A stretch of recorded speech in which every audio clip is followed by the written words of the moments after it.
মাননীয় স্পিকার, আমাদের মাননীয় বিরোধী দলীয় নেতা জামাত ইসলামের সম্মানিত আমির সাহেব একটা স্ট্যাটাস দিয়ে বলেছিলেন জিশান নিখোঁজ হওয়ার 19 ঘন্টা পার হয়ে গেল, সরকার এখনো উদ্ধার করতে পারেনি, কি করছে? তো সেজন্য 19 ঘন্টা পার হওয়ার পরে মাননীয় স্পিকার সরকার কি করেছে সেই বয়ানটা দিয়েছিলাম। এইটা সরকারের পক্ষে দায়িত্ব। এখন কালকে আমি বুঝিনি আসলে তারা কি দর্শনের পক্ষে কথা বলেছে না বিপক্ষে কথা বলেছে মাননীয় স্পিকার।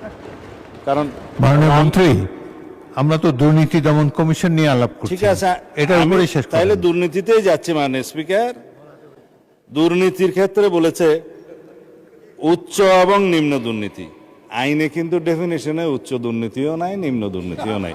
দুর্নীতি এবং দুর্নীতি একই ডেফিনেশন। এখানে দুর্নীতি ছোট হয় না, বড় হয় না। যেমন দর্শন ছোট হয় না, বড় হয় না, সবই সমান। রামিসা আর জিশান সবই সমান দর্শনের ক্ষেত্রে। মাননীয় স্পিকার, একটার বিচার চাইবে আর একটা চাইবে না তা হয়।